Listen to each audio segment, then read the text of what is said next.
they're gonna use for the questions. Maybe the last one. All right, everybody. We welcome to the Safe Haven. And remember, nothing you hear is financial advice. Everything that is here and brought to you today is to help you make the best investment decision possible. No one here is giving you any sort of financial advice. All right. Now we have Tommy here from NovaCoin, and we're going to jump right into this AMA right now. All right. Tommy from NovaCoin, tell us a little bit about your background, man.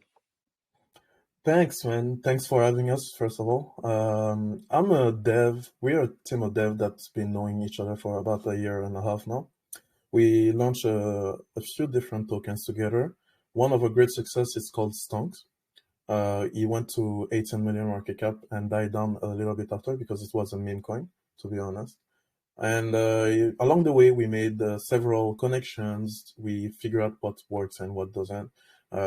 Obviously, the space changed a lot during that time, so we're kind of relearning few things along the ways now that we launched Novo. And pretty much what we're trying to build is to solve some of the obvious issues that BSC have right now and create a new space that's better for investors and project creators alike. Right now, we see blockchains infrastructure being too passive about their technology and what they put out there, and we're trying to be more active in the lives of developers. And that's what we're trying to build. So the end goal of Nova is really very much build every tools that developers and investors are going to need in order to make a educated decision and investments. And also pretty much that blockchain in itself, it's going to be a new environment, the best way to create that new environment.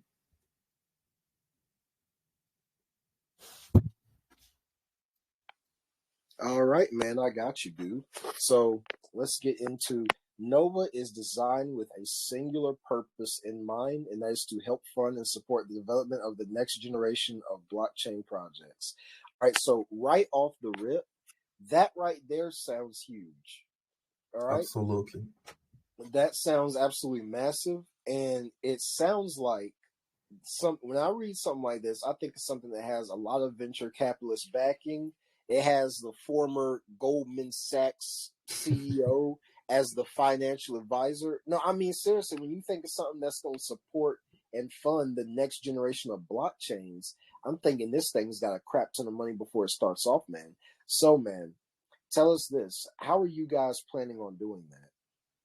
On financing projects? Basically, Yeah. we are through the different tools that we're gonna release, just like the launchpad that's already live right now, the DEX that's coming. We're going to collect fees from those launchpads. This is going to be variable, proportional to the adoption of the app itself.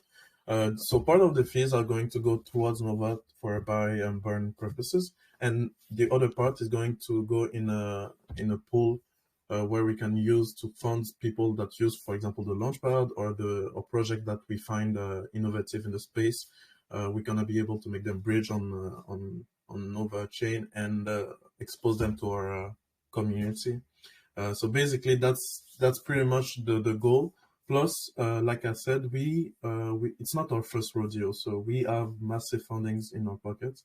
We're gonna use them at first to attract the best project at the beginning, and later on it's gonna be pretty much a crowdsourcing funding. Like, people are going to be able to invest where they think the new generation of blockchain projects are going to be. They're going to be able to decide where to fund those funds are going, and they are going to participate by voting with in a governance token that is NovaCoin,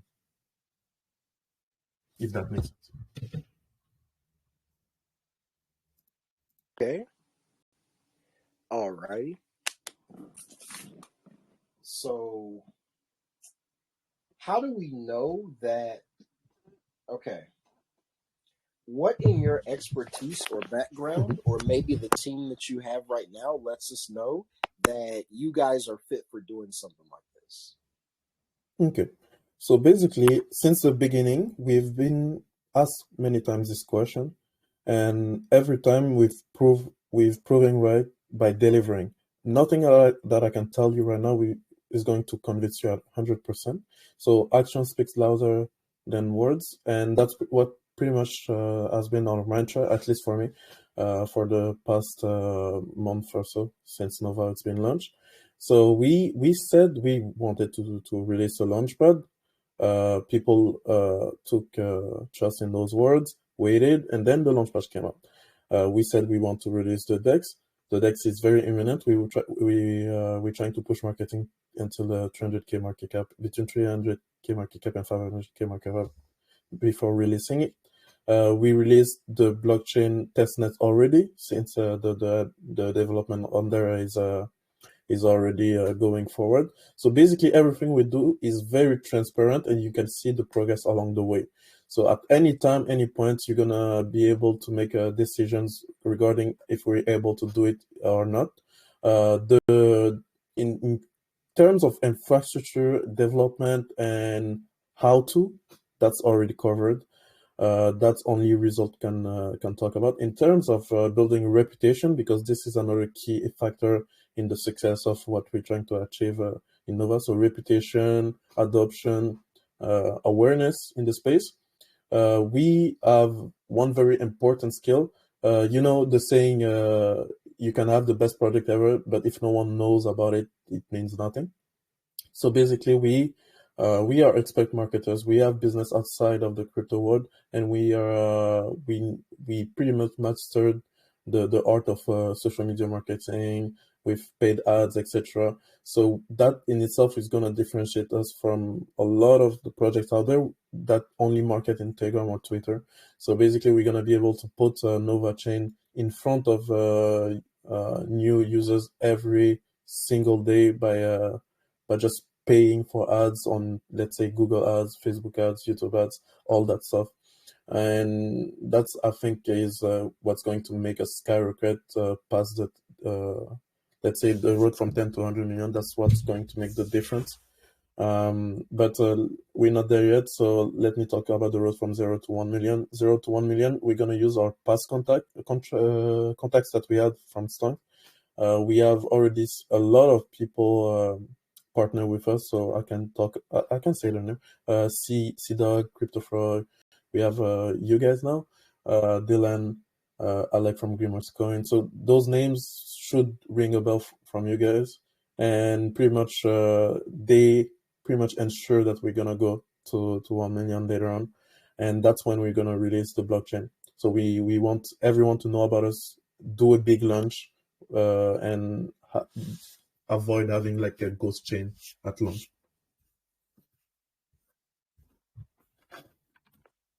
Good answer, man. Good answer. Thank you, man.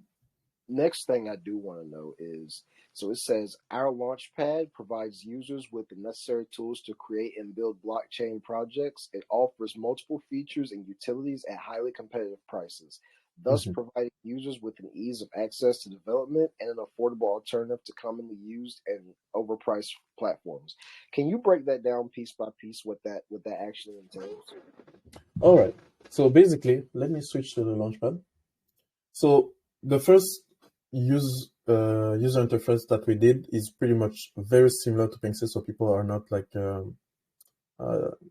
out of they pretty much know instinctively how to use the launchpad. This user interface is gonna change a lot in the future. But basically, when I'm talking about tools, they're gonna be each project are going to be able to create tokens from the launchpad. They're gonna be able to create private sale. They're gonna be able to log their liquidity here if they want to KYC and audit with us. So basically, those are the primary tools, but we're gonna be able to implement a swap here.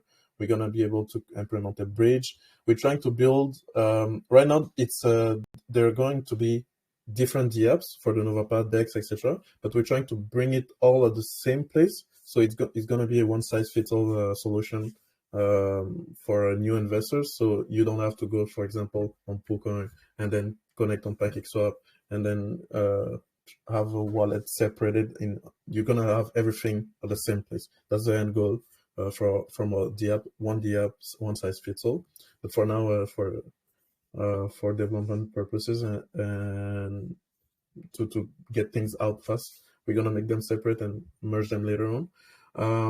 And for that, we have some partners too. We have they are not official right now. Maybe I shouldn't say it, but let's say some of you know Build the Block. We've been working with them a lot. They've been doing some of the apps, for example, the Lotto app, etc. So they're gonna be developing a lot of tools in this one size fits all app.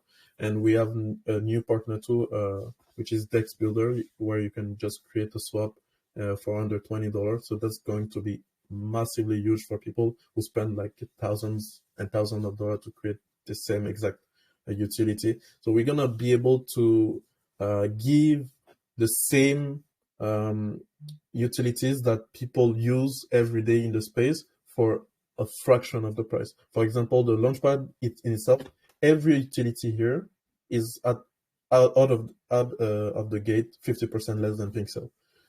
So basically, we saw that there's a little bubble since they have some kind of monopoly. They have overpriced utilities, and we try to cut down at launch by 50% that price. So at the end of the day, the discussion later on are going to be just why would I go on Pixel when I can create a token on NovaPad for half the price? So that's pretty much what we're trying to build in the space, right? Man, and I honestly appreciate your transparency, your honesty, and just paying attention to your openness and willingness to answer questions, you know. And that's one thing we pay attention to, man, is that I always tell people here, don't just pay attention to the project and the questions I ask, but pay attention to the characters of the people that are behind the project, you know. He's not dodging questions, he's being honest up front, and he's doing a good job answering questions. He's not deflecting or anything, you know. Don't let Des out here fool you, and I don't think he's trying to do that at all. So you guys, big ups, big props to Tommy over here, man. But let's go ahead and continue. Just wanted to throw your flowers real quick before we go on any further. Perfect. Yeah, man. So one thing I wanted to also talk about, because you talked about partnerships, I was going to ask about that. But the one thing is this. So what is the biggest competitive advantage that you have against other blockchains like Ethereum, Polkadot, Binance? What's the biggest competitive advantage you think that you have of other chains? And how are you communicating that competitive advantage in a manner that is going to make people want to buy into this? Like, for example, there's a project called Surge. They have a big competitive advantage. And they're also very good at letting people know exactly what that advantage is right on the spot. So could you answer that for me, dude? Absolutely. So one thing I don't like to do is talk about the blockchain before it's released, because there's a lot of nuances that we should have, like we should have it live before talking about it. But one thing that all blockchain lacks, like I said at the beginning, it's involvement, right? They create a technology and expect probably the developer side are going to utilize that technology more, but they expect investors to just be happy about the new technology. But the reality is it's not always the best product that wins, it's the one that most known or most trusted in the space. For example, Ethereum and before the switch to proof of stake wasn't the best chain, but was one at the top two, right? And pretty much what we're trying to do is, yes, we give pretty much a mirror copy of the BSC, for example, in terms of mechanism works, etc. So basically, if you're trying to see all the inner workings of the blockchain or NovaChain, you can pretty much study BSC and you're gonna know what NovaChain is going to do. But we're trying to add involvement in the recipe. So basically, fundings. We're gonna try to make it feel as a social media. So every developers have one on-chain presence with the Nova badge, for example. I'm going to talk later on. And if they screw up, everybody's going to be able to know that they screwed up, and everybody is going to be informed that they screwed up and their reputation is ruined, right? Where on the BSC, everything is pretty much anonymous. Every Telegram account that you create is a new personality. So that's what we're trying to eliminate, right? In the space with the Nova badge, and the fact that everything is trackable on Nova chain via the Nova badge. So that's what we're trying to do. So basically, we don't just want to offer the technology to the people. We want to also offer our involvement, our guidance, the funding to the projects, the good list of projects to the investors, etc. That's what we're trying to, the nuance that we're trying to bring in the space, right? And this is, if this is exploited at its maximum, it's going to be game changing in the BSC, because now people are not going to want to go on a chain that's full of, let's say, scam projects and deceiving people. They're just gonna want to go on a project where they know everyone is helping each other. There's tools for that. There's utilities implemented for that. And if a developer screws up, like he's trying to rock someone, etc., he's going to be flagged for life. At least his wallet is going to be flagged for life, and he's not going to be able to use it ever again, right? And if he wants a new wallet to be to have the Nova badge, he's gonna have to go through a process where he has to prove who he is, KYC himself, etc., and he's not gonna be able to KYC every time, like at infinite. Wait a minute. So you say he has to go through a KYC process to prove that the new wallet isn't him? Well, like, how do we know that? How do we have a way of knowing that it was him? Like, that it was him coming to try and do it again? Absolutely. So basically, I'm not sure if you're probably familiar. All of you have probably Binance. There's a way to KYC people right now. A lot of the KYC I see in the space are a little bit, let's say, lacking in terms of efficacy. So basically, our KYC is going to be at the Binance grade level, because we have partners that can take care of that. I don't want to speak too much on that, but if you have questions about it, just let me know. I'll try to answer my best. But they are going to build pretty much a KYC process that's similar to, let's say, what you see on Binance or Pocket Option, if people know about this stuff. You're going to be able to provide governmental IDs, and it's going to be all automatic in the system, in the files, etc. That's why I'm trying to say it's going to be like a social media, because it's going to be one person behind one account, and that one account is behind one wallet address, and that wallet address, as when a developer create projects, etc., is gonna go up in ranking, right, in the space.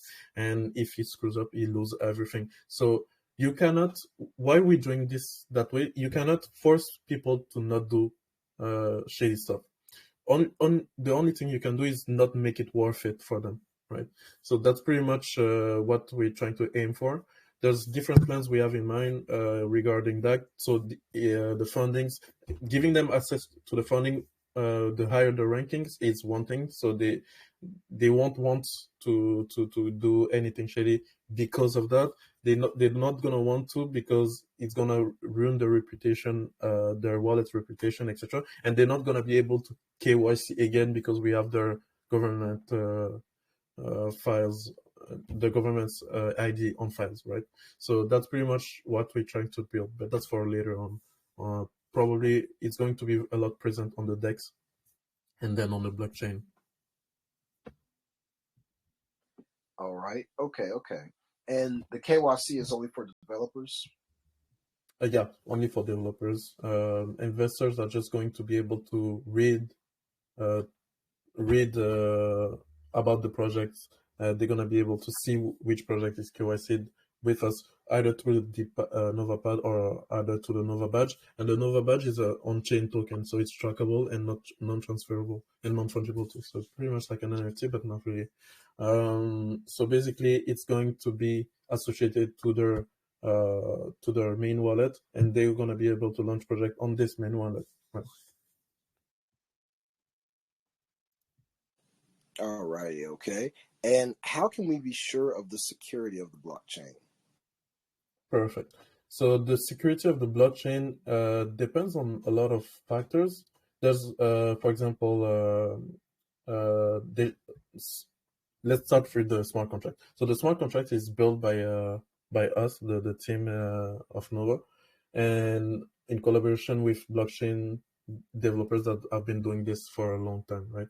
So we entrust the security in as the smart contract wise, we entrust its security to them. We're gonna go through audits, so there's going to be certain audits, etc., for that. So basically, you don't have to take my word for it. There's going to be audits once we have the smart contract done. So you're gonna be able to see security wise on the side of the smart contract that's done. And on the side of validators, we already have validators in the chat. They probably here. You can see by their logo, some of them are distinguished themselves. So basically, validators have to stake at least 1% of the total supply in the pool, and they're gonna be able to validate transaction. And if they try to screw the chain, let's say, they will lose their stake, right? So that's pretty much another layer of security on the side of the validators. And there's also the governance token. NovaCoin is going to be governance token. So we are later on not going to be able to make changes without approbation of the DAO. So basically, that's another layer of security regarding us as developers.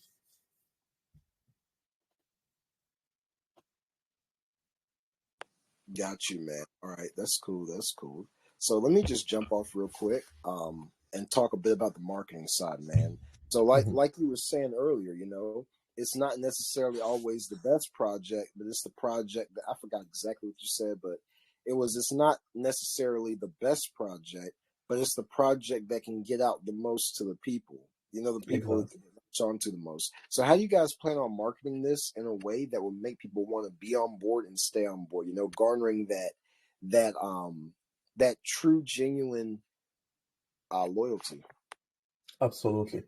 So first of all, I would like to talk about what we did on Stonks. Okay. What we did on Stonks, we deployed the same marketing that we're gonna do right off the bat. We shoot up right real fast, but because we had no the second part of your question, because we didn't have that utility, that sustainability, etc., it died down real fast, right? So that's what we're trying to avoid, and we're trying to build like more of a staircase in Nova.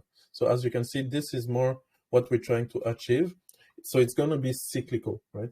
So we had the first marketing launch, then it died down, and then another push died down, and that's our next push that we're trying to aim for between 300 to 500 market cap. So the next leg up is preparing. So we are going with the slow moon approach in terms of marketing at the beginning. So from $0 to $1 million, we just gonna go with slow mo marketing. We opted for only partnerships. So we of course we're gonna do some AMAs and some posts, but we opted for partnership because unlike last year where everything was pretty much let's say cheap and generate a lot of return on investment. Nowadays, everything is expensive and doesn't do much. So what we're trying to do is build bonds with the right colors, such as yourself, guys, and also partner with the right project. So the project that I mentioned earlier, so BNB Dex Builder, Nova Builder Block are coming, etc.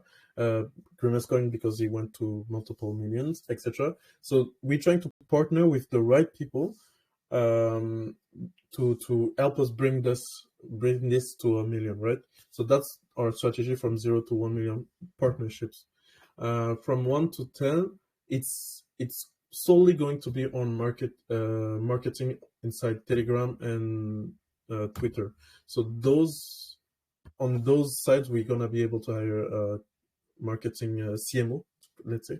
They're gonna be able to push that on Twitter, Shield. We're gonna need the community too to go from 1 to 10, and we're gonna introduce the space to paid ads. So we're gonna start there from 1 to 10. We're gonna start a little bit paid ads there, right?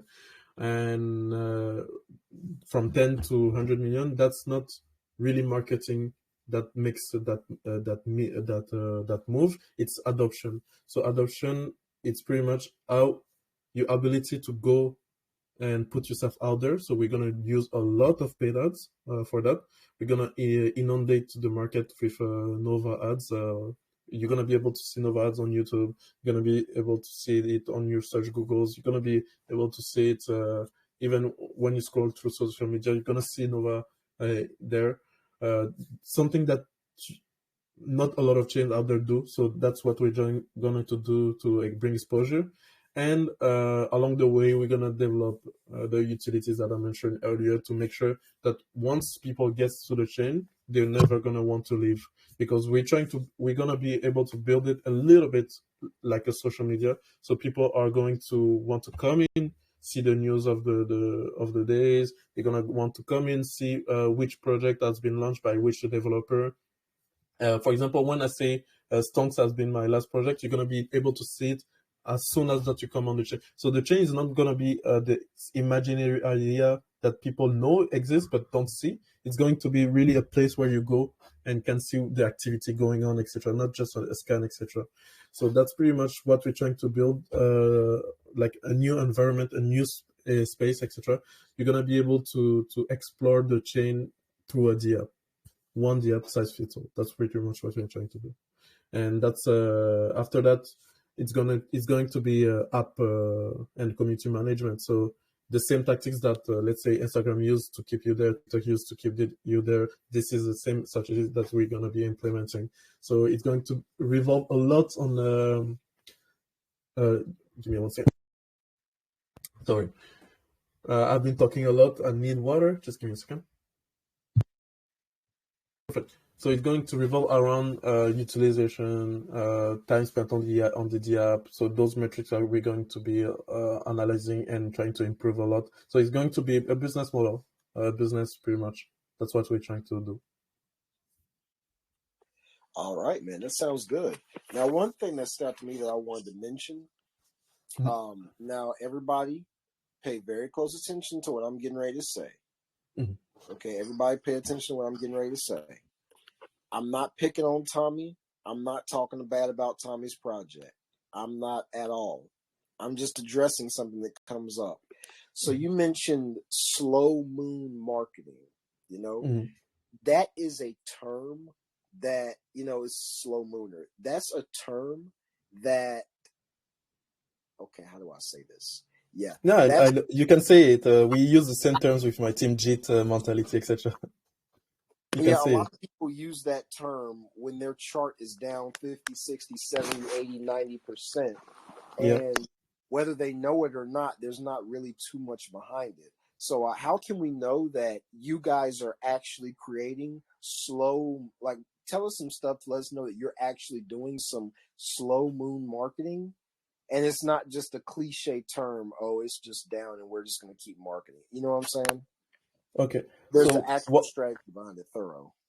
Absolutely. So that's good. We have our chat here. Okay. So great. So one thing, when I say slow moon marketing, it's a little bit different than what people know, but it's a easy way for them to understand what's going on real fast. So basically, what we're doing is cyclical marketing. So basically, we have let's say a month of marketing, pure marketing, and our focus shift on marketing instead of development. For example, at the beginning, pretty much not a lot of development was made, so pretty much we were marketing a lot. So getting out there, colors, etc., listing, etc. If you go back on our chat on the beginning, you're gonna see within a week we've been listed on several different exchanges. We pushed it higher, and at day of launch we reached 100K market cap, right? And we stopped. Why did we do that? Why do we stop intentionally? Is because if we let it moon, people are then going to sell, and it's not going to be able to go back. And that's where people say, oh, slow moon marketing, because now it's down minus 70%, etc., which is not our case. We're not down minus 70%. In fact, a few days ago, we reached back to all-time high, and then Now it's some people that joined here sold a little bit, and then we're doing the new push with you guys, starting with you guys this week to go back up there. So that's the cyclical nature of it that I'm trying to express, is that we're not just going to put the same effort here, and same effort we put here, all at the same time to go to, let's say, 500K market cap, because at the end of the day, we're gonna let's say exhaust our contacts if we do that, and then we're not gonna be able to then reach those market caps. That's why that's what I'm trying to call slow moon marketer. I'm trying to build a staircase, please. So a staircase in terms of the charts, you see the first step here, the second step, and then the third step is getting built. So that's what we're trying to build. So cyclical marketing pushes. So that's more like it in terms of what we're trying to do. And this is going to allow us to clear, as we're growing, clear some floors from people that are just here to make quick access, right? So because we're forcing them to wait for some times. So right now we waited for centralized exchange listing. Here we waited for we released the launchpad, and then we pushed the marketing, and then now we're just pushing for the 300 for the DEX, right? And then we're gonna make them wait again. If that makes sense. Sometimes I don't, I'm rambling and I don't really make sense. If you don't understand something, just make sure to ask me again. Oh no, you're good right there, bro. That was Okay, good. great. Right there, man. Perfect. But anyways, guys, I see our community is really hyped up, ready to ask a whole bunch of questions. I'm gonna ask a little bit more questions just about your community side of things, and Mm-hmm. a little bit of community and a little bit of team, and then I'm gonna let our community come on and ask some questions. So I'm gonna just try to run through this pretty quickly. So in terms of your team, man, so tell us about the people that are behind the project with you. Is there some sort of, do we have a, because I feel like most teams, they fail in the background due to Mm-hmm. team stuff, man. Is there any security that we know that your team isn't going to leave or anything like that? Are there any contracts in place or something like that? Yes, contracts in place. Not really in that sense. It's more like because we've been together for pretty much our whole career in crypto. Obviously, you cannot really force people to stay with you for a whole life. But in terms of every developers, we don't make them important enough for them. If let's say if they left, it would be catastrophic for us.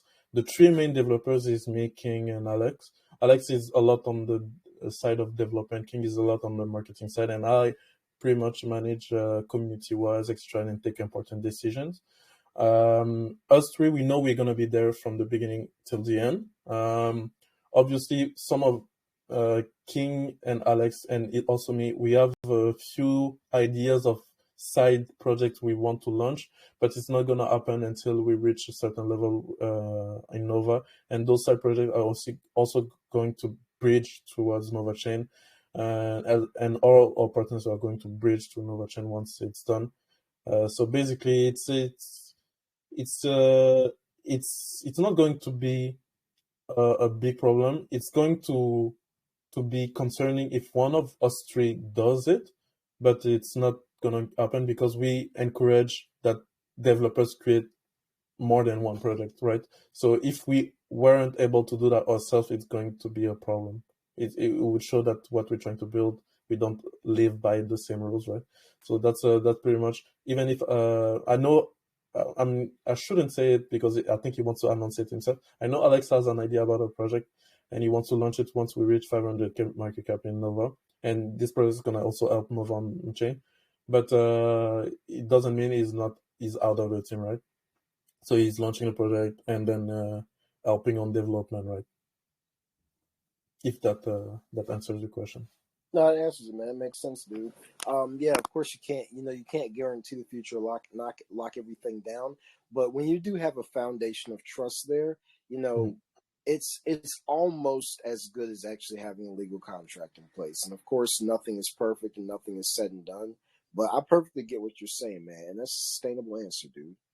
Thank So you one very thing much. I want to know is I asked earlier about the marketing of how you're going to be bringing people in, bringing people in and instilling loyalty in people. What are you doing now to keep your investors around? Because, just the way the economy's looking and the fact the Fed is going to keep on raising interest rates and jobs are going to be getting cut.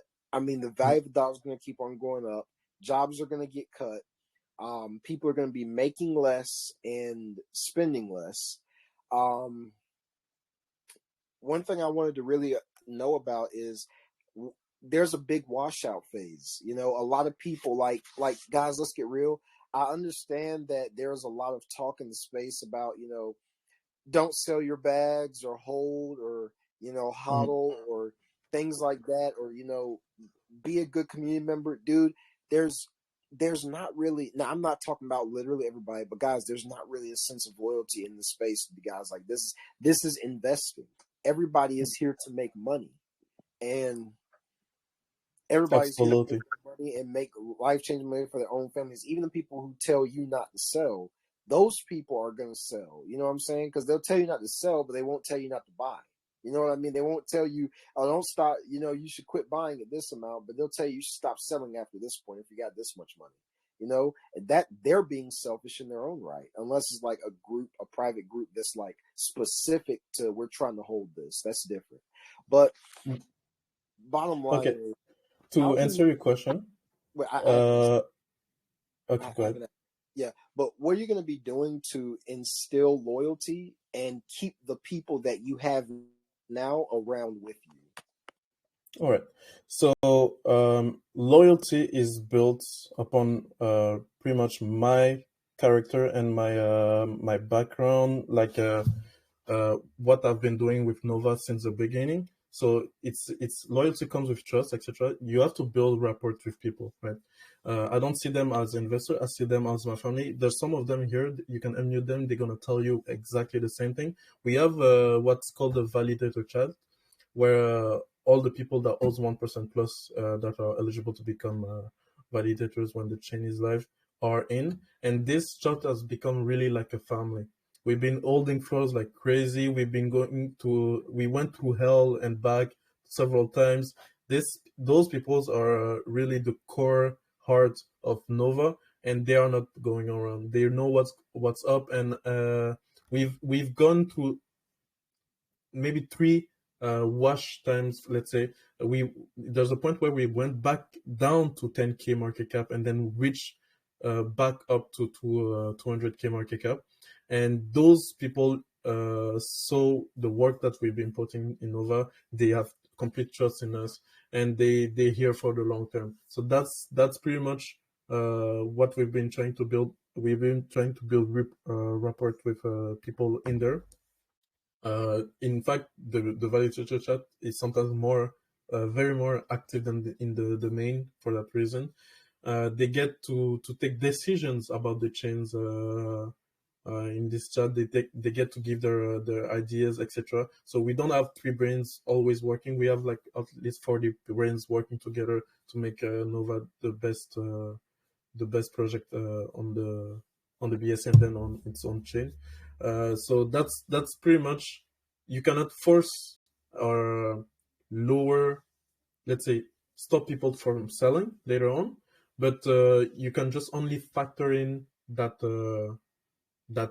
that possibility in your plans, and that's why as the NovaPad is used, as the DEX is used, etc., some of the fees are going to go from go to NovaCoin, buy NovaCoin, and then burning it. So even some even if some early investors sell later on, it's not a big deal because the floor is going to be rising automatically as time goes, right? That's one thing.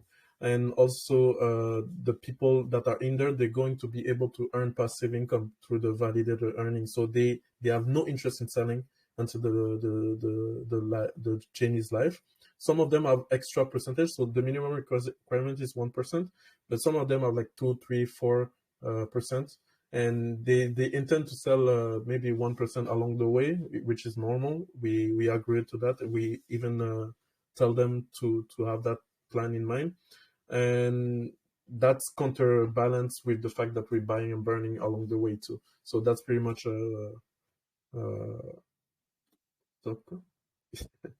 that's pretty much our plan, right? Your community is funny. Tomorrow is Valentine's Day. How are you planning yours? Is that for me?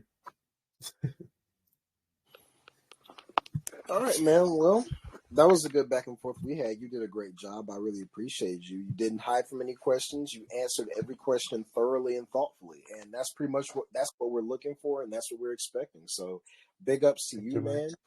Good project, nice project. But without further ado, there are a million hands up right now, and I'm gonna go ahead and let the community start firing off. So let's get right to it. All right, let's go with Tola. All right, Tola, go ahead, man. Your mic's unmuted.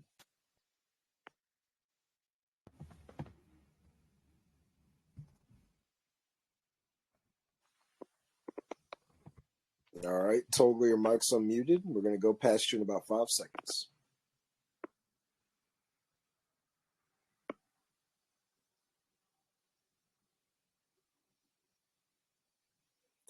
All right, Toga, we'll call you back up later. Let's go to Vincent. All right, Vincent, go ahead, sir. Your mic is unmuted.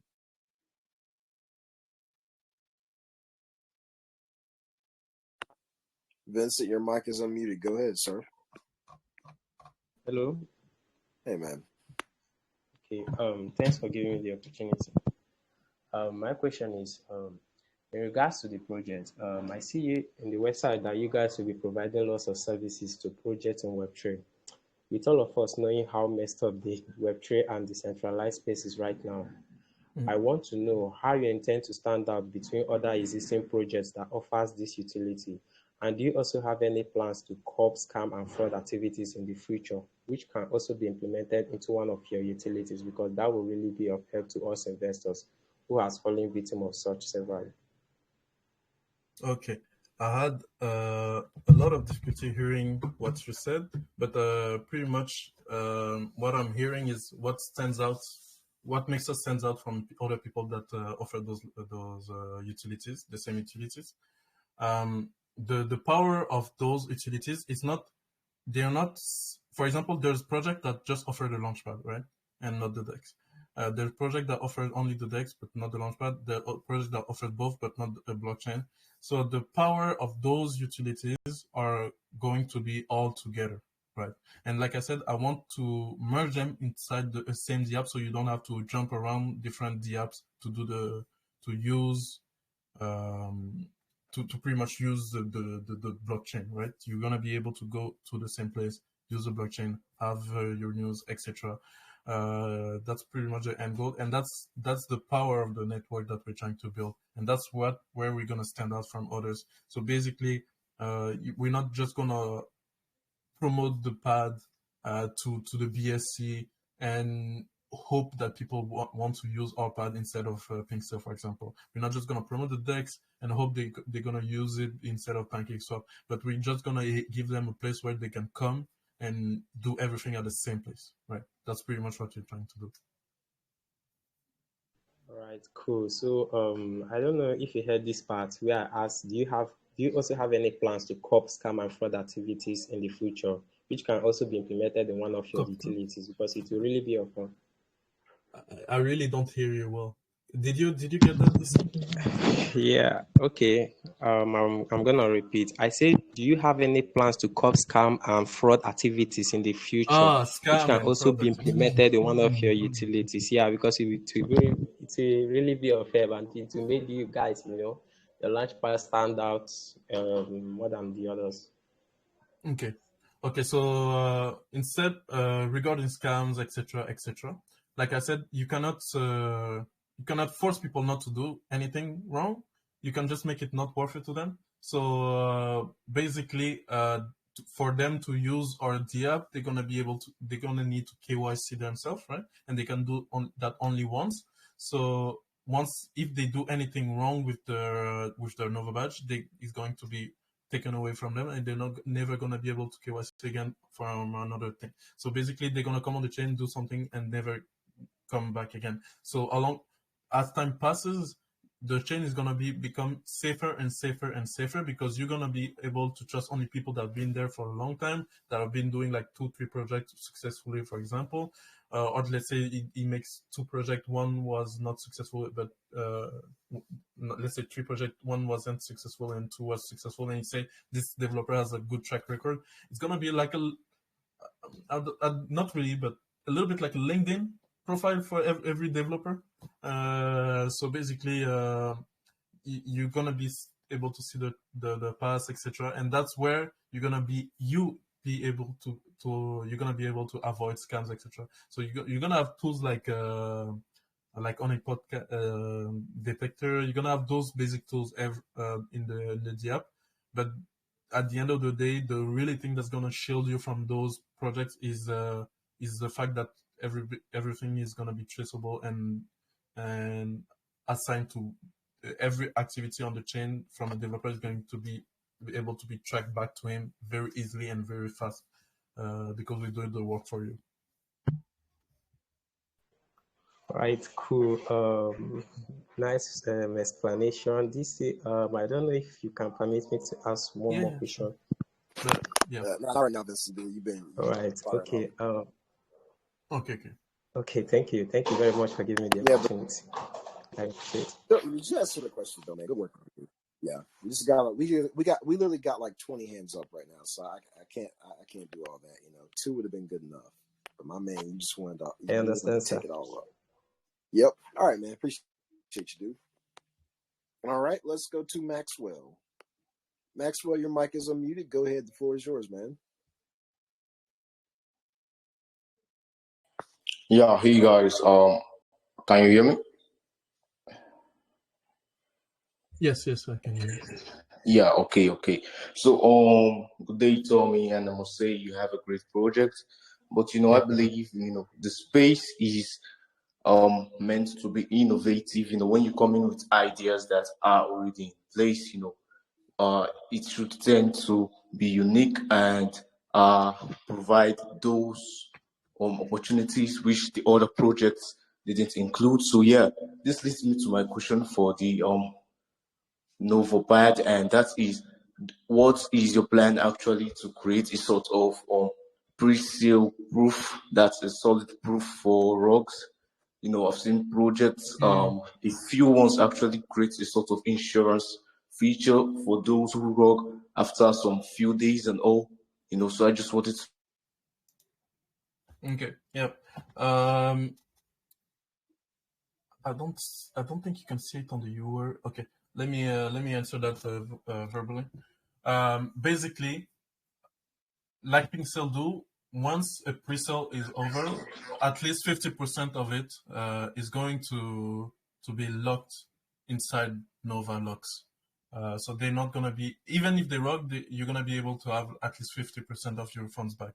We're still debating on how much we should lock, since we are a blockchain and a project that's safety oriented. It might be along the ways from 70 to 80%, but that's a number I still want to discuss with my team and then give out to the world. But that's pretty much what that's what's in mind. So even if they use do a pre-sale on the NovaPad, and they decide to rug later on, they're just gonna be able to rug about 20 to maybe 30-40% of your funds. So some of your funds are going to be safe. We cannot lock 100% because obviously projects sometimes need liquidity to get off the ground or do something depending on their plans, etc. But that's pretty much our goal, right? And also you as an investor, you probably should only invest in projects that KYCs and docs with us. So basically, if they do anything shady, it's not gonna be worth it to them, because we're gonna be able to track them in the real world and proceed with legal actions, etc. So basically, that's pretty much our safeguards regarding the NovaPad, not the whole project itself, but regarding the NovaPad, that's our safe. Yeah. Okay. Now that actually makes sense.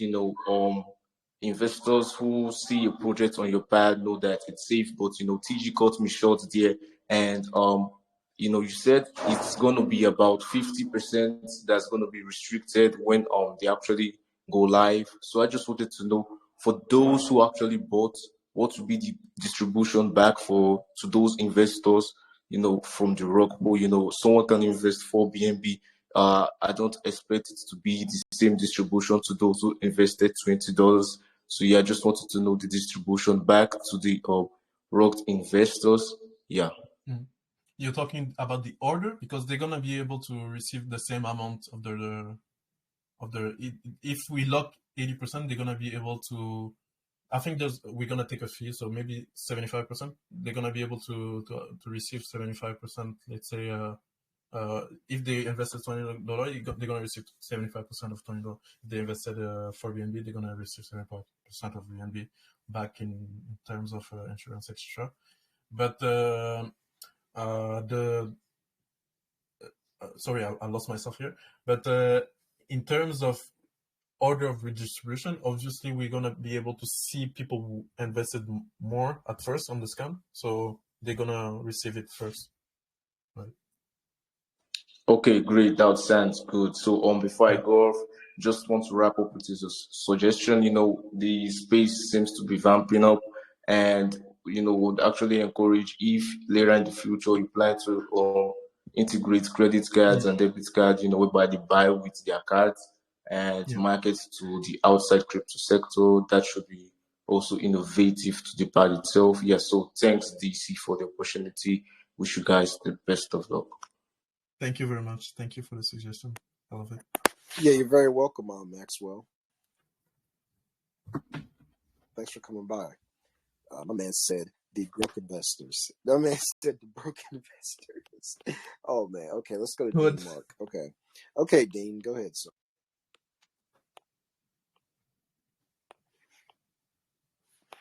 Dean, you can go ahead and ask your question.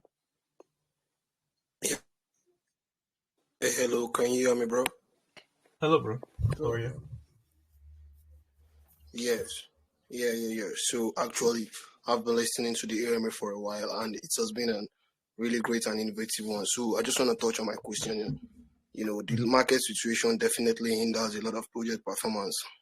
Obviously, I know it didn't matter to you guys. So I'm just going to ask, what is your overall vision in the space? Like, what do you guys want this project to achieve in terms of changing the space? Because at the moment, a lot of projects are being launched, even those that don't survive. Do you get the question, bro? Yeah, I got it. So one thing, our main goal, is to build during a bear market, right? To break ourselves into the millions before the bull run goes, right? Ideally, we want to be at 10 during the bear market, but realistically, we might be between 5 to 7, maybe.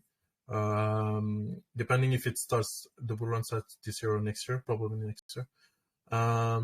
So in terms of if we can do it, right now at launch, we pretty much conducted an experiment. We did the same exact steps that brought us to 1 million, all right? The same exact steps. And it brought us to 200K. So pretty much we kind of had a good idea that the space back then was 10 times better than the space right now. And since we know the road from 1 to, let's say, 15 million, because 18 million was because of our contract, how the way it was structured. Since we know our way from 15 million very well, we pretty much are confident we can go to 1.5 million in this current market conditions. Again, those are speculations. Those are deduction that we make in terms of plannings, etc. And that's pretty much what we've been seeing in the space. Everything is 10 times expensive, are more expensive and less worth it. And that's why I think a lot of projects there fails, because they don't take that into account. They just pay, let's say 7 BNB for a naming in some group, and it doesn't do anything, and they go through their treasury real fast, and they don't achieve much. And that's something that we've been very monitoring since the beginning. A lot of people are saying, just push this to the 500K to a million. We say, no, we could spend 100K to get there and not have a return on investment. It wouldn't serve purpose to the project, etc. So that's why we went through the partnership route. It's a cost-efficient way to grow there. And that's pretty much what you have to, you cannot pretty much say, okay, I have a plan to go there. So we do have a plan to go there, but the plans change along the way. So that's pretty much, you need some adaptability there. And we have that in, we know how to do that, right? So that's pretty much what puts us at ease in terms of reaching those numbers.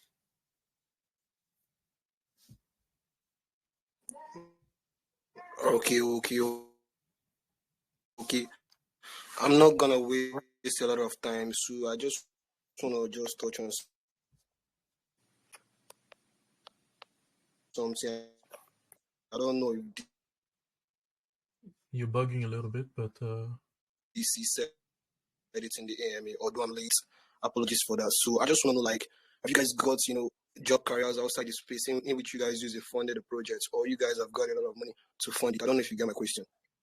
it was Can you hear me? it was bugging. I said, have you guys got job careers outside crypto space in which you guys use in funding the projects?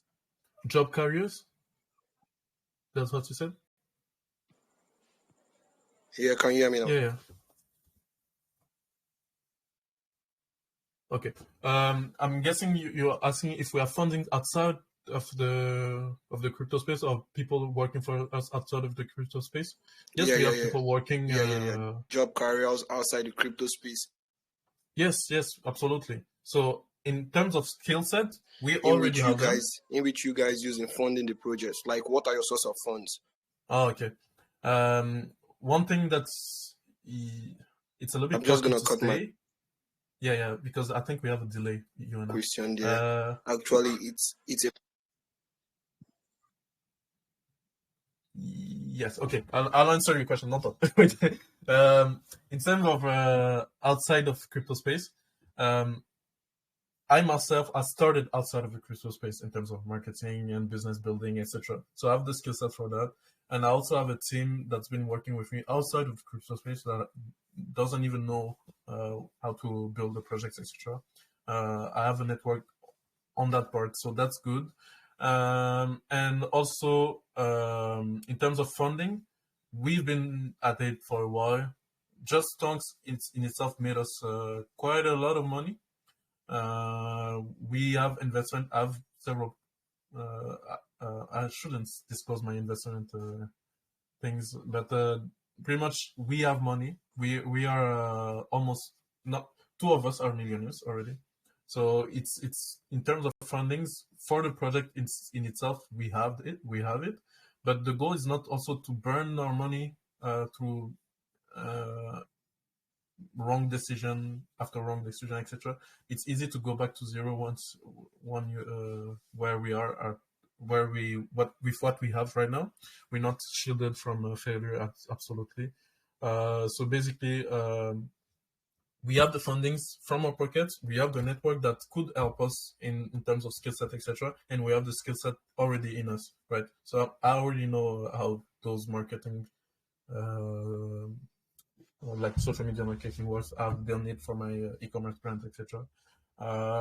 And also, King is pretty much working with Saudi Arabian guys. That build apps, etc. So that's pretty much in our network. So our network is very vast in terms of what we can do, in terms of the ideas we're gonna have later. You guys can also have ideas that you want implemented. We're gonna see that it's if it's working for the greater good. We're gonna see that it's done through our extensive network, and we can also hire if we don't have the skills to do that, right? So that's pretty much that covers your question if I'm right. Yeah. Okay. Yeah. Thanks for Alrighty. Now let's great answers, and thanks for the opportunity, DC. Amazing project. Have a great day, guys. Absolutely. Thanks, man. See you, man. All right. So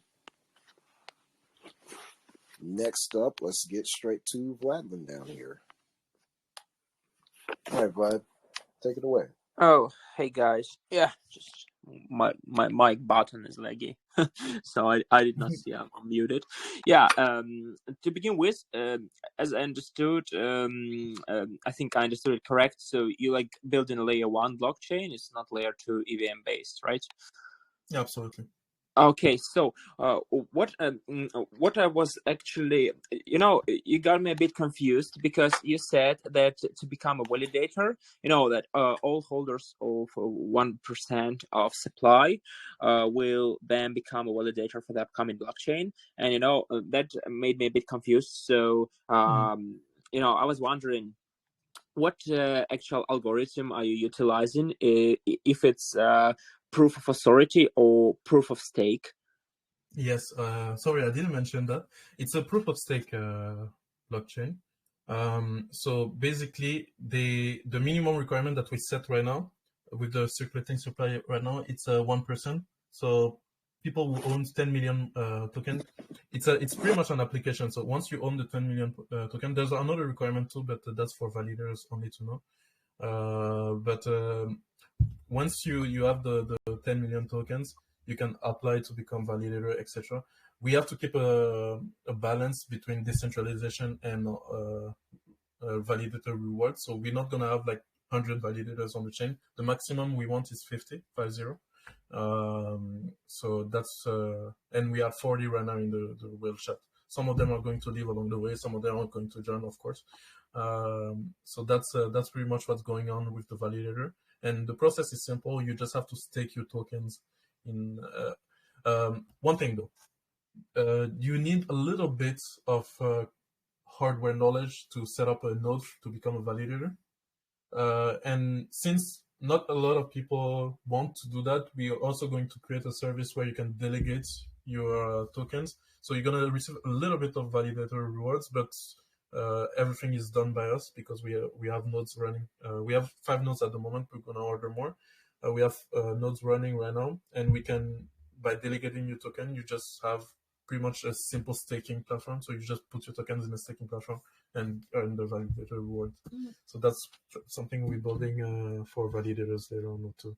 Okay. If you have a question about that, you can ask them. Yeah, okay, so that was like, just the beginning of a question because, yeah, as you described the blockchain, I was, okay, so this must be 100% proof of stake, but, that number of validators, so you want to keep the number like below 50, that made me a bit confused, and I find it, it's just my personal opinion, it can be a bit dangerous, for the blockchain, because it makes it like work in the same way as proof of authority works when they have only a few validators and then stuff, and that's how the blockchain becoming more centralized. So because for example, if you're using proof of so the small number of validators is more close to the proof of authority algorithm, but at the same time, when blockchain utilizes proof of authority, all the validators pass the KYC and stuff, but taking your example into consideration, when the person can hold big chunks of supply from like multiple wallets and then run a few nodes, so the one person will serve like as multiple validator nodes, and that's how actually it can get more centralized, because the person with money can just, as he's not passing KYC, can hold a few validator nodes, and then he can affect the blockchain and also So how it works on EVM-based blockchains, if you have connections with validators, you can, and you're sniping tokens, you can actually discuss it, and you can actually, make a deal with your, if your friend is a validator, then he may help your transaction to pass more, to pass faster than other people's transaction, and that help you snipe tokens. So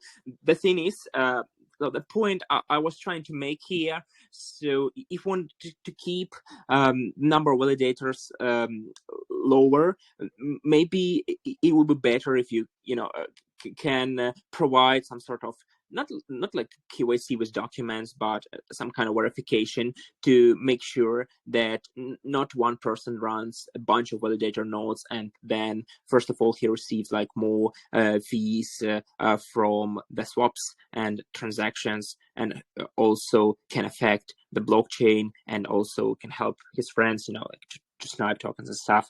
So that was like a point I was trying to make here. Okay. So basically, you're very smart. I want you in my community for real. One thing that you need to see, you're right. It's closer to proof of authority number of validator, but we're very close from a validator. We know which one is beyond which wallet. So even if you have multiple wallet, we know it's controlled by the same person, even at the moment. And also KYC. I'm not sure if we're gonna ask them for sure to KYC, but we're gonna be able to associate an identity, a pseudonym, let's say, for the token to how many wallet they own, right? Because every wallet that's a validator has to apply with us to become a validator, right? And I lost a little bit of your question in my mind. Okay. So to secure the blockchain, if we see some suspicious activity going on regarding the let's say they take advantage of the chain, they let the sniper bot, etc. That's why they stake the tokens for. We can take that away from them if we notice those kind of suspicious behavior. So we need to, once the rewards are high enough, they're not gonna play around and risk losing their validator status because they want to help one sniper bot get some advantage in the space, right? Because they're gonna be able to do that maybe once or twice before we flag it and take away their stake. So that's pretty much why they have to stake the 1% token. And also the requirements as the supplies goes lower, because at some point there's going to be like 1% security supply, the requirement to become validator will become lower. So we might have like maybe, let's say at best 45 active nodes, where 50% of them at least is always online, and we're gonna have like maybe 100 applicants. So we're gonna be able to balance pretty much the security and the decentralization of the chain that way. So if we're gonna be able to monitor very closely all of our validators, and if any activities, we take away the stake and replace them immediately. So that's pretty much what's going to happen. Oh, okay, yeah, that's great, and yeah, I think I agree with your point, and also like benefit if you're a new blockchain, Yeah, and you have absolutely. That's what a lower number yeah. of validators. In case of any exploit and stuff, it's like easier just to fix it if you have lower number of validators. And exactly. I'm so you're very. I want you in my community again, right? Because that's the point I wanted to make, but I forget about it. Yeah, at the beginning we really need to have a hands on everyone, like, and make sure that everything is going under control while we're building up, right? So the fewer the validator, the better. But at the same time, we cannot have like two validator because of decentralization purposes, right? So that's what we're trying to do. yeah. And also a shorter question, and I think I will be done with my questions. So, as you have your swap, I think when your blockchain is on a testnet stage and stuff, you will have your blockchain integrated in your, in your DEX. And do you plan like any airdrops for early users of the blockchain actually who make swaps and stuff? So some people call it like retro drops, but it's actually like airdrops for early adopters of the blockchain. Do you have any like part of supply allocated for that, or no? Yes, there's going to be that's marketing pressure point, let's say. That's going to take place like in a few weeks before the blockchain is live. We're gonna announce what's the advantage, the airdrop they can get. We're gonna be able maybe to clone all their holdings from BSC2 NovaChain. Those are things that we're gonna have to evaluate, but I'm gonna have a better, clear idea on that a few weeks before everything is ready, right? Yeah. So yeah, thank you, Tommy, for your answers and for your time.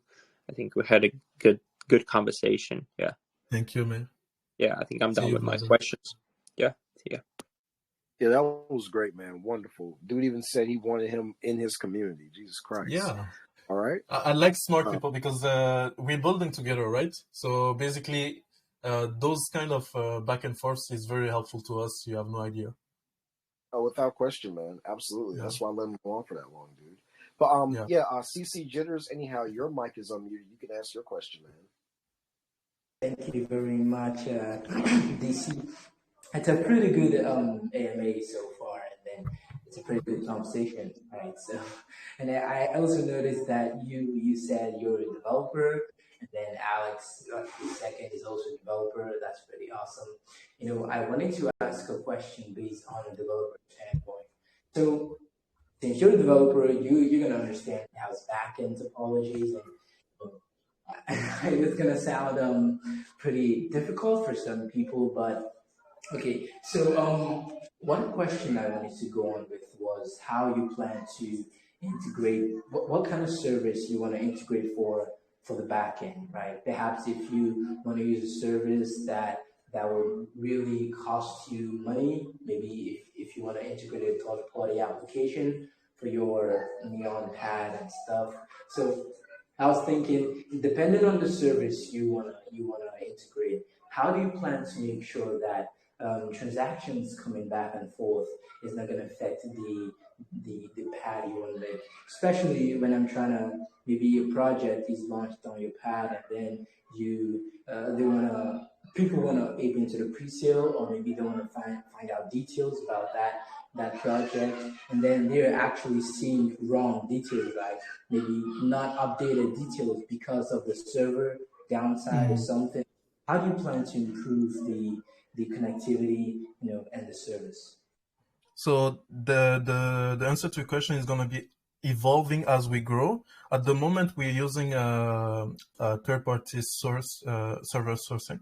So it's a vertically scalable. So they have enough computer powers to make sure we have no problem for quite a while. Actually, we would need like 100,000 of users every day and a lot of requests every day to kind of start seeing the limits of their servers, and later on, once we have millions in the treasury, we can start developing our own servers to make sure we have control on everything, that there's no downside, that it's only the bandwidth is only used for Nova purposes, etc. So that's pretty much the plan. At the moment, it's a third-party source that we very trust. In regarding the NovaPad, I might say the DEX is going to be a little different, but it's still going to be a third-party source, if that answers your question.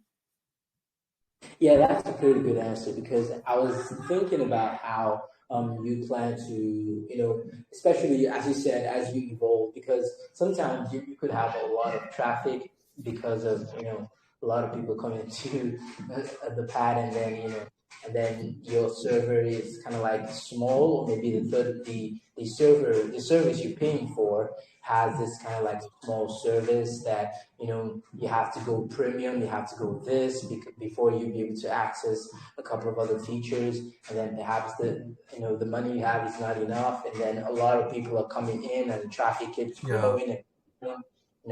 it kind of creates a problem because I'm trying to say that you're not Absolutely. really, and then you're not really having this service that is reliable. People don't see your service as reliable, and then Yeah, they're leaving, and a lot of people start selling their tokens.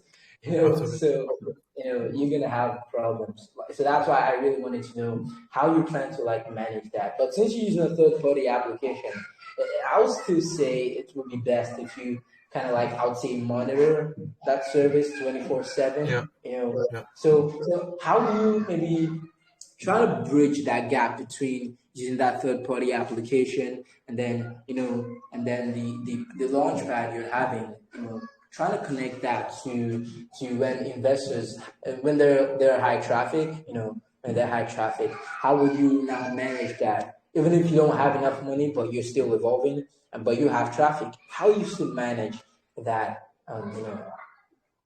Actually, to answer your question, this would be a very nice problem to have. But actually, it's going to be stressful, but nice problem to have. In terms of the managing traffic on the pad, etc., we cover right now. We already have a coverage that goes way beyond that what we need. That we will be needing once adoption starts kicking in.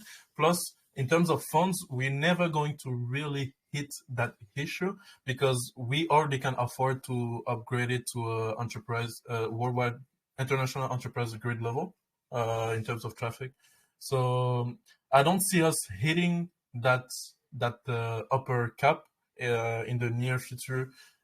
If we ever have that problem, it's going to be probably once we've passed 10 million market cap, and at that point we're gonna have even more funding than we have, and also we're probably going to be able to reach out to one of the representatives of that company so they can be 24/7 with us, and they're one phone call away in case of those kind of emergency.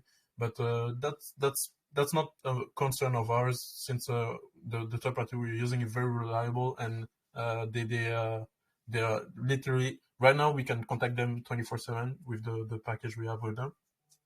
And later on we're gonna have one dedicated manager, let's say, with us on board, right?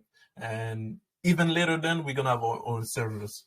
The problem you the same, if I have to answer your question on the blockchain, we might have those kind of issues on the blockchain itself because we're gonna have fewer nodes at the beginning, etc., etc. But the nodes you can always buy more as it goes up, etc. So you just need to manage well your treasury. Yeah. True. Yeah, that's right. As you said, you could have that on the blockchain because you're trying to connect blockchain and the backend service, coding service, that's kind of like two different things. But as you Yeah, said, you're going to manage that in the future, and as you evolve, that's a pretty good one. As you evolve, you keep seeing changes, you keep increasing on utilities, service, and all of that. That's a pretty absolutely. good one. Yeah, you have a pretty good project, man. Well done.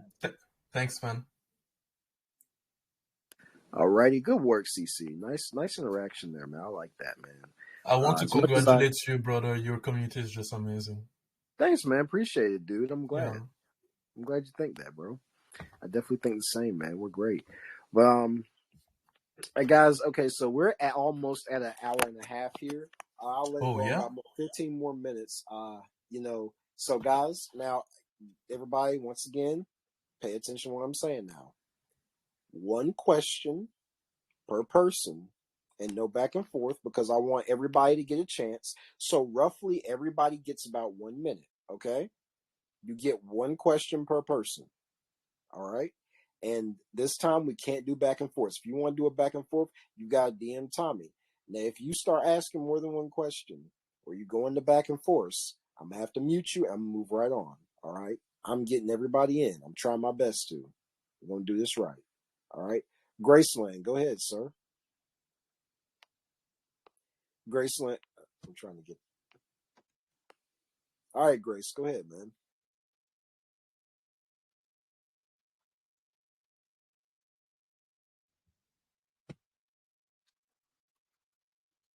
Yeah, I'm audible. Yes.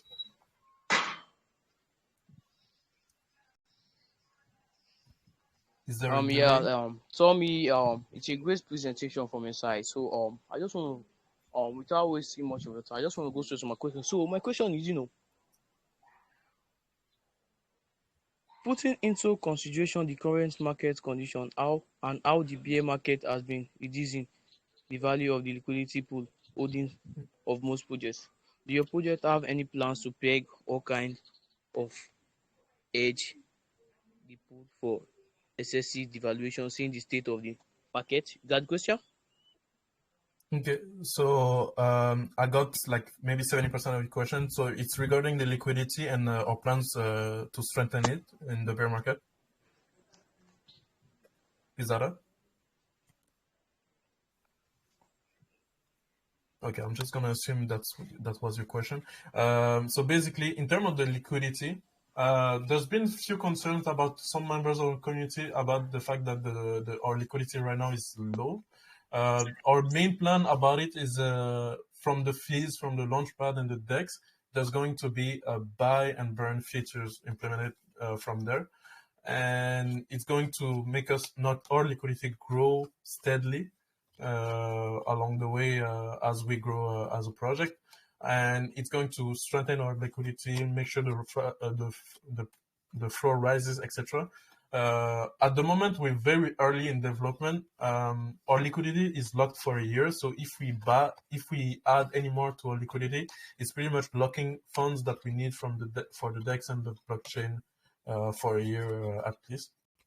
So that's something we need to tiptoe around and really think about before we do. So there's going to be some manual increase of the liquidity during the history of Nova in the future, but it's going to be rare, and also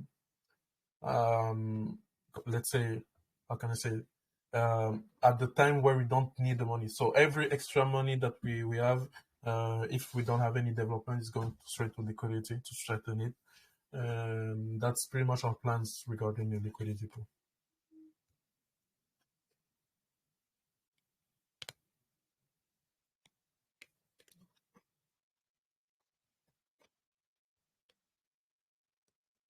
All righty. Yeah. I Appreciate you, got one Grace. last question to ask. Would you mind, DC? Yes, I do mind. I just said to do one question. All righty. Yeah. So, Thank you, sorry Graceland, for for coming by. All righty. Let's go straight to Sir Trust. Sir Trust, go ahead, sir. Hello, can you hear me? Yes, I Go can hear ahead, you. sir. Yeah, do I really love this project and people have asked a great question. I just want to ask a question. Your purpose of this project is based on raising funds and development for the future generation blockchain. This is basically stated in the website, and which I love.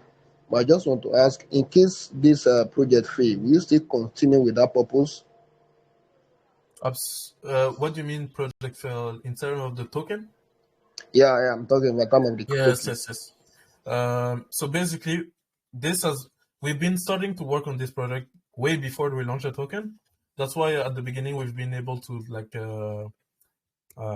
get out, like push out a lot of news, a lot of development really fast at the beginning, and we're not gonna let about half a year of work go to waste, even if the token goes to zero. And it's very unlikely that it happens too, because we haven't even used 1% of our marketing funds, and we didn't even use most of our networks around on the space, right? So even if now it goes to zero, we can make it back up to a million, just like we did. It went back to 10K. We pushed a little bit back to the all-time high, and then we stopped a little bit for a week, and now we're starting back again, right? So in terms of developing what we're trying to develop, we are going to keep pushing it, keep developing, because this is something the space needs. Even if right now, let's say it goes to zero, we don't have enough funds to go back up, etc. Let's say it's a worst case scenario, etc., etc. The development, we still have a launchpad developed, we still have the DEX almost done. The blockchain is pretty much 80% done too. So basically, that's that's work that's already done, and it's going to serve to something, right? We're gonna push it out to the world, even if you have to wait like for a better market condition to do it. So obviously, the best case scenario is to build and become successful during a bear market and be extraordinary during a bull market. But even if the coin fails during the bear market, the project is going to be successful during the bull market. Okay, thank you. Thank you, DC. All right, appreciate you, man. Thank you, sir. Let's move straight on. Yes, thank you, sir. Sir Trust. All right, let's go straight to PCI. PCI, go ahead. Hey, thank you, DC. So one thing I feel important for any project that that has a launchpad, it's the unique things that it can provide to the people.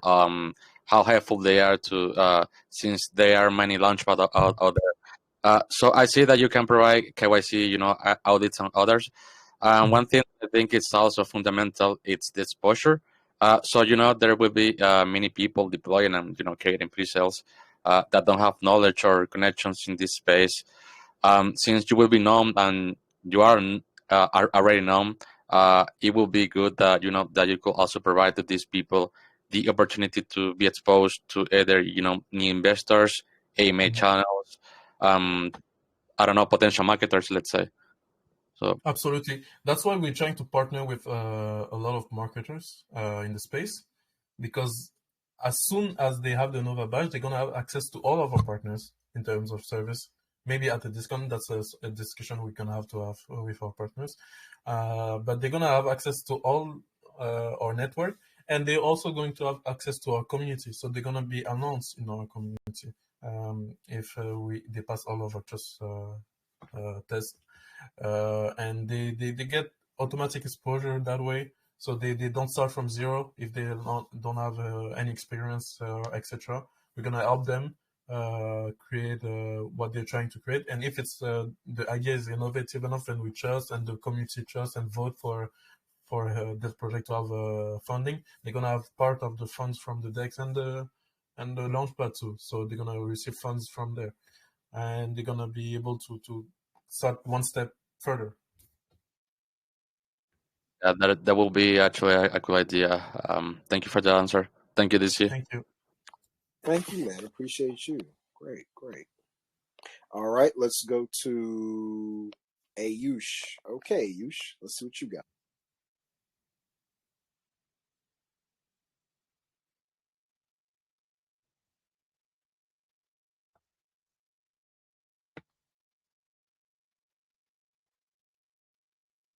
Alrighty, moving on. We gotta hit up Ziggy. Bigo. All right, Bigo, go ahead, man. Hey, Bigo, your mic's unmuted. Go ahead. ADC, how are you doing? How are you doing? Oh, we're doing I'm good. How audible. about you? I'm doing good, man. Go ahead. Question, brother. So can I ask my question now? Yeah, sure. Okay. So La porte question indique que quelqu'un a sonné. So wait, my give me a question is second. Yeah. okay. Okay, good. So when building such a complex project where you have to address many different areas in order to be successful, which part of the entire undertaking is the most difficult and most stressful for you? Where are your biggest challenge? Is it software development, security, competition, market trade? What else? You get the question? Okay, perfect. So basically, the biggest challenge is getting a large mass of people to trust and know you. That's our biggest challenge. That's not in terms of development. We know what we're doing. It's pretty much coding. What we're trying to do, we're not trying to reinvent the wheel. There's a lot of decks out there. There's a lot of pads out there, and there's a lot of blockchain out there. So the technological advancement has already been made for us. We're just gonna have to add our ideas on top of it and improve on top of it, right? So that's pretty much straightforward for us. It takes time to do, but it's not really a big challenge. The big challenge is pushing Nova out there. So you need to come up with innovative ideas how to get Nova in front of people. You need to come to be able to show your character to people so they can they get to know and trust you, right? While you're building, and that's pretty much the biggest challenge that we're facing right now. But it's not really a barrier. It's something that takes time, but it's something that's going to happen if you stay true to yourself and you stay as transparent as possible with your community. Their trust is guaranteed if you stay true to your words and deliver on promises, right? So that's pretty much what we our mantra for the next few months and for the future of Nova. Okay. Thanks for answering my question and thanks for giving me this good opportunity this year. Thank you, brother. Of course, man. You're always welcome, dude. Thank you for coming by. All right, let's move over to Ayush. I think he's ready now. All right, Ayush, go ahead, sir. Hey, bro. I guess there was some internet issue at that time. Sorry. Okay. Hey, I saw about NovaSwap, so I just wanted to know, will there be live viewing of chart options and limit orders stop loss function on your swap? Recently, I am not believing in sex too much, but for these features, we have to use that. So if it is available on your DEX, it will definitely get more adoptions. Thank you. Absolutely. So basically, we are trying to promote innovation in the space, either from people from other devs and from us. So the stop loss feature we're trying to develop is an innovative idea that we have and that we want to develop to make our deck stands out from the others, right? So it's a objective, and I can say for sure that it's like 70% doable. But the challenge is trying to incorporate that features on low market cap projects without getting out of hand, because there's a challenge that we're gonna face with that. And it's gonna be easier to implement those on our chain, since we're gonna be able to hard code it inside of our chain. But it's something that we're developing, right? And there's small ideas like that we have to make ourselves stand out from the competition and make sure that people will want to use our apps instead of others. One is the price difference from all those features. For example, our DEX is 3 times cheaper than PancakeSwap. Our pad is 50% cheaper than Pixel. And we have extra utilities that we're going to develop in the future. So let's say you have a feature that you want in the space. You have a great idea. Just tell us the idea you have, and if you cannot develop it, we're probably going to, right? So that's pretty much what we're trying to do in this space. All right. Thank you. Thank you, DC. And thank you, Tommy. Have a great day, guys. Have a nice one. Yeah, thank you. Thanks to you too, man. I appreciate you coming by, man. All of y'all, man. Let's go to Mary Jane. All right, Mary, you go straight on ahead. Mike's yours. We can give a few more minutes. After about 3 more minutes, we're gonna stop it.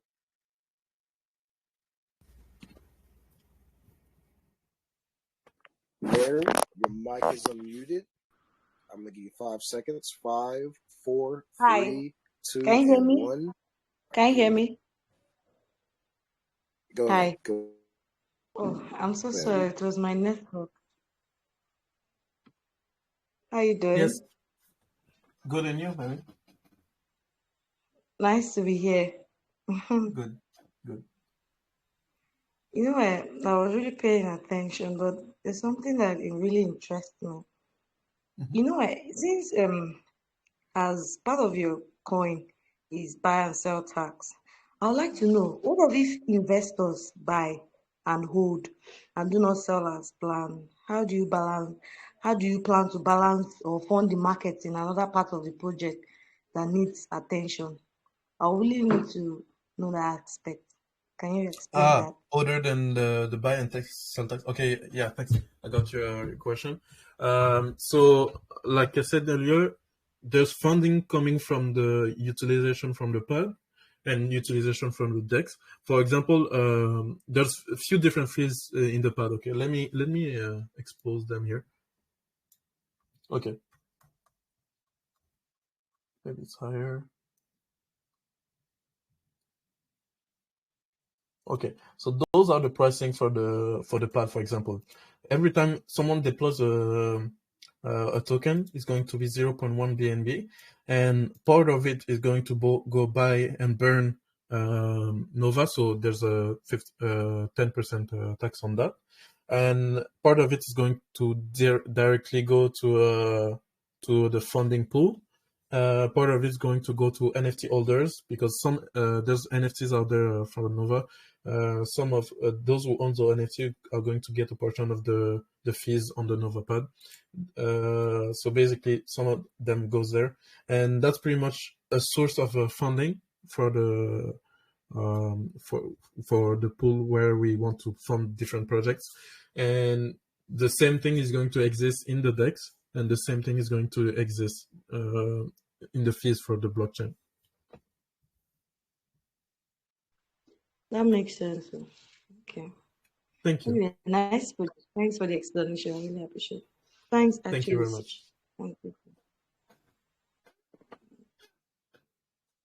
Thank you, Mary. Appreciate you coming by. Alrighty, we got one more question coming up. Let's go to Agent Moonshine. Let's go ahead. Agent Moonshine, what's up? Hello? Hi. Can you hear me? Yes. Thank you very much, DC, for the opportunity. So basically, my question is still under the proof of stake. Though Vlad has touched the part of my question, but still something I wanted to know was that you plan to create a Max wallet to avoid whale manipulation, and want to remember that those under the proof of stake, if they are holding a high amount of token and keep staking, they tend to, accumulate a lot of rewards. And so they could keep claiming these big rewards and even sell these tokens. And I feel this would actually affect the Nova chain charts so much because obviously if they sell, it would affect the chart. So I was thinking of suggesting, how about when they accumulate those rewards, you split it into two. One automatically restakes again, and the other maybe they could claim, but little by little. What do you think about that?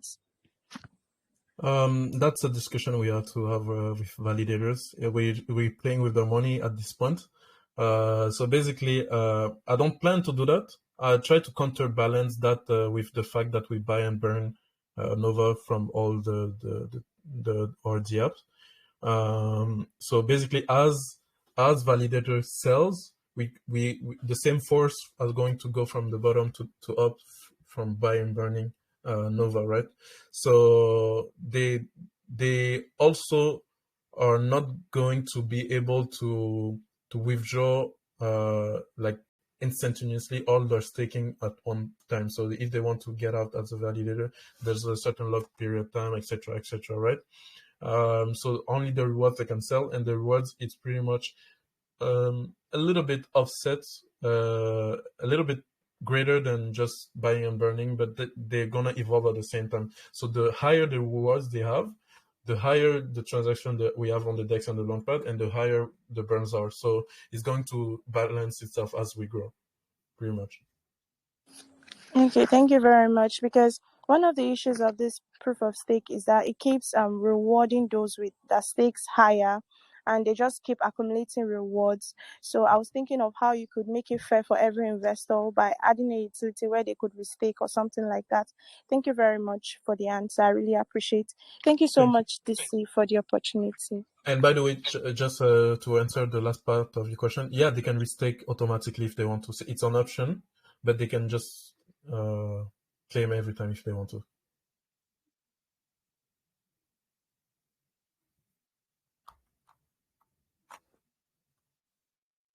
Boom, and there you guys have it. Well, Agent Moonshine, thank you for coming out. That was good. Everybody, I want to say congratulations to Tommy for doing a good job here. I want to say congratulations to everybody who asked a question. You guys enjoyed this, some really good jobs. Really appreciate this. Glad to see everybody out and really active and engaged. The market's in tough times right now. But I truly do believe the people who are here before things get great and don't just wait until after the fact are the ones who are going to benefit the most, if not get all the benefit. You know, so you guys keep coming out here. We're going to keep on bringing things to you. Markets is going to get better. Right now, things have to get a bit worse before they get better, but they will get better nonetheless. We'll always be here at the Safe Haven. Tommy's going to be here. Guys, go check out NovaCoin. He did a wonderful job. Like his character, like him, like the project, everything. So big ups to him. You guys go check him out. Keep on checking us out. And without further ado, let's go ahead and get to this giveaway. All right. So for the first, we've got what's it called? Best question. It's got to be Vladlin. Even Tommy wanted Vladlin as a part of his community after that question. So the best question has to be Vladlin first and foremost. Alrighty. So let's first do the next thing. We got to do a trivia question. All right. I'm going to type it in, and you guys remember. All right. Please remember that whenever I do one of these trivia questions, it doesn't count until after I have posted it. All right. So you guys have to wait until I actually post the question before you guys start answering, or else it just doesn't necessarily count. All right.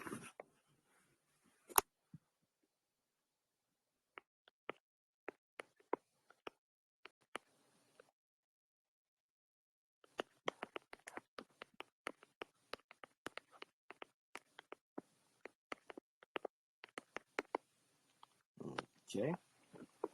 All right. Boom.